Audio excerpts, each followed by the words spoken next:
Go. Hello, my name is Soug, and today I'm going to be giving my persuasive speech. Behind the camera there is my wife Kylie, who will be my live audience.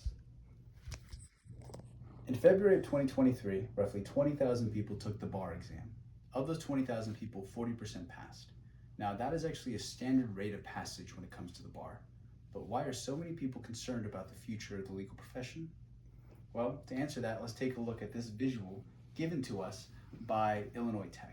This visual aid was actually based off of findings from an article from Stanford Law School. And as you can see from those final two columns there, the blue column indicates the average score that students received on the bar. The green column is what artificial intelligence scored on the bar exam. As you can see, AI not only scored 7 points higher than the average student, it scored in the 90th percentile of test takers of the bar. This is an example of how artificial intelligence is changing the world around us faster than many of us can comprehend.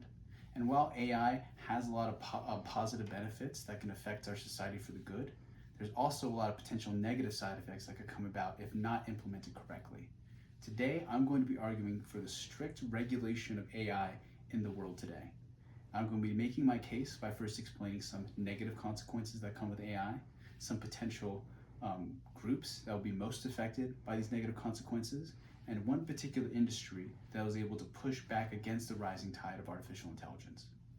Let's start our conversation first by discussing some findings from an article from the Center of Policy and Economic Research. In this article, it discusses why AI could potentially benefit us. AI has the chance to close the skills gap.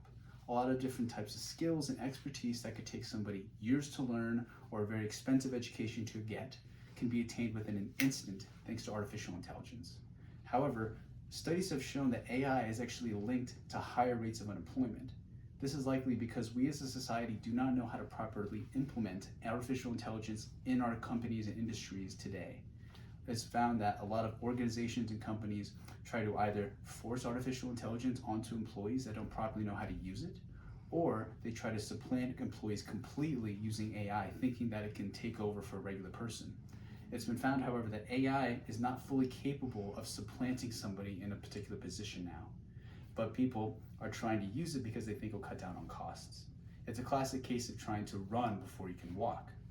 An article written by the journalist Michelle Toe actually highlights this even more.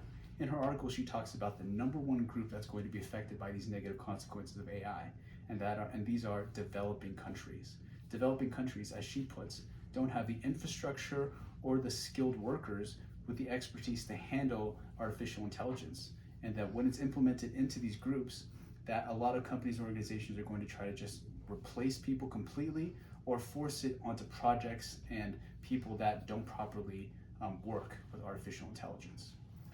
To highlight a way that we can potentially push back against these negative side effects, let me share with you an example of an industry that recently pushed back against AI.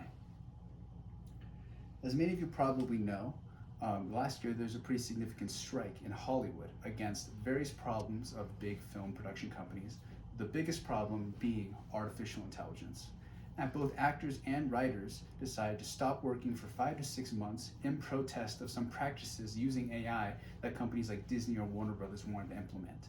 They've decided that these companies are trying to use AI not only to save costs of production, but to cut out the costs of people working on these projects. For instance, they wanted to give writers a draft of something created by artificial intelligence and then tell them that you only edited something already created, therefore we're going to pay you less. After several months of striking, people were able to come to an agreement with Hollywood, and in doing so, we're able to set strict regulations on AI that allows it to be used as a tool for progress, but not take over other people's jobs. In conclusion, I do believe AI is something that can benefit us as a society. I think it's something that can help us, that it's a tool that can bring people together and increase efficiency, but I think that's only the case if it's done right. AI is the best used when it is not trying to replace people. It's best used when it's trying to help people. By helping people, we can progress and go further and go farther than we ever thought we could. Just like the introduction of the computers, of the internet, every generation has an advancement that can help it grow. And AI can be our advancement, but for it to be, we need to remember that AI is not something to replace us, it's something to help us.